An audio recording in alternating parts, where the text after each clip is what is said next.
नमस्कार, जय Hind, welcome to Balaji classes. मैं भरत गुप्ता बालाजी क्लासेस में आपका जोरदार स्वागत करता हूं। हेलो गाइस, कैसे हैं? उम्मीद करते हैं स्वस्थ होंगे, मस्त होंगे और आपका अध्ययन कार्य भी अच्छे से चल रहा होगा। मित्रों, बहुत दिन बाद आज आपके सामने उपस्थित हुए हैं। आज हम डिस्कस करते हैं सेंट्रल डोगोमा इन मॉलिक्यूलर बायोलॉजी। ये जेनेटिक्स का पार्ट है, बहुत छोटा सा टॉपिक है। चलिए आज डिस्कस करते हैं इसके बारे में। बात करें सेंट्रल डोगमा की, तो सेंट्रल डोगमा ऐसा प्रोसेस है, ठीक है, जिसमें एक डायरेक्शन में प्रोटीन का सिंथेसिस होता है। डीएनए से डीएनए बनना, रेप्लिकेशन, डीएनए से फिर आरएनए बनना, मैसेंजर आरएनए बनना, ट्रांसक्रिप्शन, और आरएनए से प्रोटीन बनना, ट्रांसलेशन। तो ये यूनिडायरेक्शनल प्रोसेस है। The protein which are synthesized by DNA through RNA, this process is called central dogma। DNA से आरएनए बनना, आरएनए से प्रोटीन बनना, ठीक है, ये एक सिस्टम है, एक प्रोसेस है, ये सेंट्रल डोगोमा कहलाता है। अब बात करते हैं सेंट्रल डोगोमा सबसे पहले किसने डेवलप किया था, थियरी किसने दिया था। तो central dogma first theory developed by Crick. Watson and Crick वाले ही क्रिक हैं जिन्होंने डीएनए के डबल स्ट्रक्चर मॉडल दिया था, जिसे नोबेल प्राइज मिला था, वही क्रिक हैं। 1957 में इन्होंने सेंट्रल डोगोमा थियरी दिया था। अब देखते हैं the flow of genetic information from DNA to RNA. पहले डीएनए से आरएनए, दैट इज ट्रांसक्रिप्शन, फिर आरएनए से प्रोटीन, ट्रांसलेशन। इस प्रोसेस के थ्रू ही जेनेटिक इंफॉर्मेशन का फ्लो होता है। जेनेटिक इंफॉर्मेशन का फ्लो होता है, ये सेंट्रल डोगोमा कहलाता है। सेंट्रल डोगोमा तो याद रखिएगा, बहुत इंपॉर्टेंट बेटा। Central dogma first theory develop किसने किया था? क्रिक ने किया था। वेरी इंपॉर्टेंट है, ठीक है। और सेंट्रल डोगमा में genetic information flow only one direction होता है। इसको इस तरह समझते हैं, ये डीएनए है, डीएनए से डीएनए बनना, डीएनए से डीएनए बनना क्या कहलाता है? रेप्लिकेशन कहलाता है। रेप्लिकेशन कहलाता है।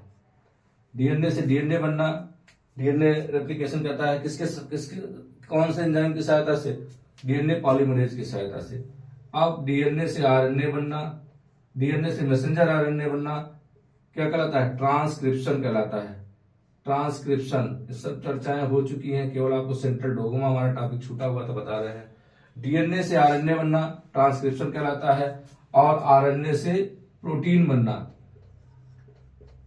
आरएनए से प्रोटीन बनना, ट्रांसलेशन, वही जेनेटिक कोड के माध्यम से ट्रांसलेशन।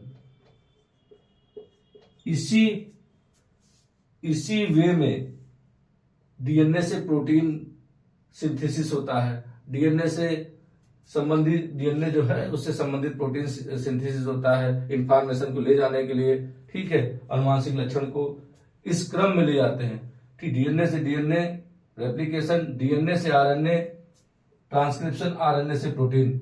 ये प्रोसेस क्या कहलाता है? सेंट्रल डोगोमा कहलाता है। सेंट्रल डोगोमा कहलाता है।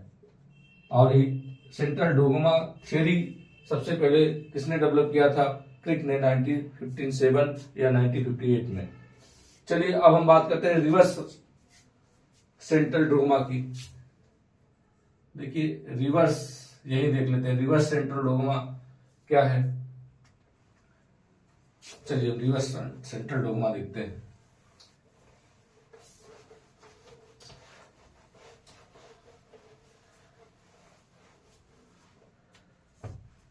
बात करते हैं रिवर्स सेंट्रल डोगोमा। इसको देखते हैं। डीएनए से पुनः डीएनए बन गया, क्या हुआ? रेप्लिकेशन हुआ।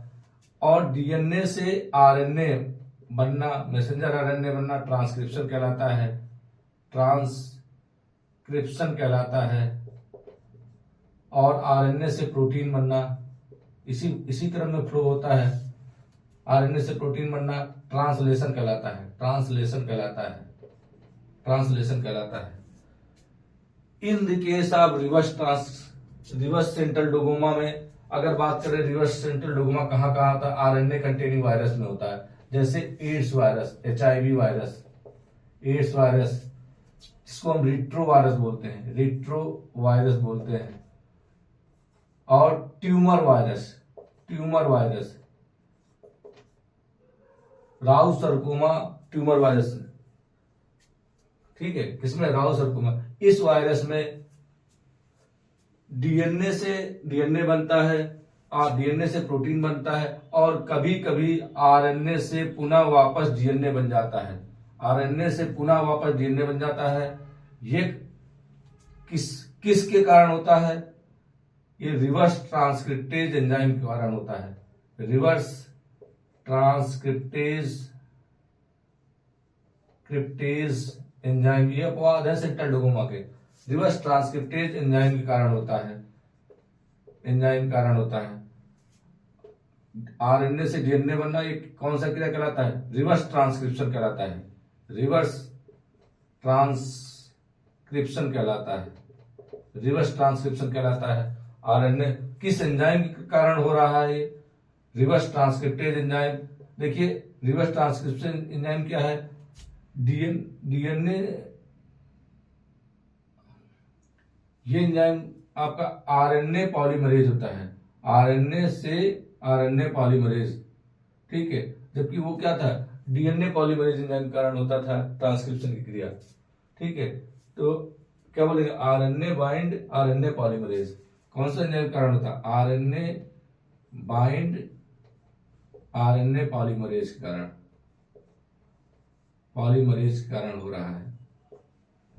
और ये किस एंजाइम के कारण हो रहा है? डीएनए बॉन्ड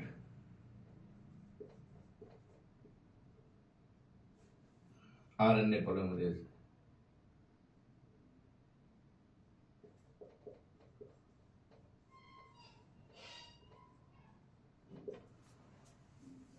तो रिवर्स सेंट्रल डोगोमा का जो है एक्सेप्शन है, जो आरएनए कंटेनिंग वायरस में ज्यादातर पाया जाता है, जैसे HIV वायरस, ठीक है, या आपका ट्यूमर वायरस, राउ सार्कोमा वायरस जिसको बोलते हैं। इसमें डीएनए बनना, रेप्लिकेशन कराता है, डीएनए से आरएनए बन जाता है, और आरएनए से प्रोटीन बन जाता है, और या फिर आरएनए से रिवर्स ट्रांसक्रिप्टेज एंजाइम के कारण फिर से डीएनए बन जाता है, ठीक है। तो ये बाई डायरेक्शनल होता है, अभी बताया था उसको, बाई डायरेक्शनल होता है। जबकि हमारा सेंट्रल डोगमा यूनिडायरेक्शनल था, वन डायरेक्शन में होता था, और ये बाई डायरेक्शनल। ये बहुत इंपॉर्टेंट है टीजीटी, पीजीटी, नीट के लिए। कक्षा क्लास 12 में बहुत बढ़िया, क्लास 12 के लिए बहुत इंपॉर्टेंट है, एनसीईआरटी और यूपी बोर्ड के लिए। तो उम्मीद करते हैं दोस्तों समझ में आया होगा। तो प्लीज अगर समझ में आए तो लाइक करें, शेयर करें, सब्सक्राइब करें।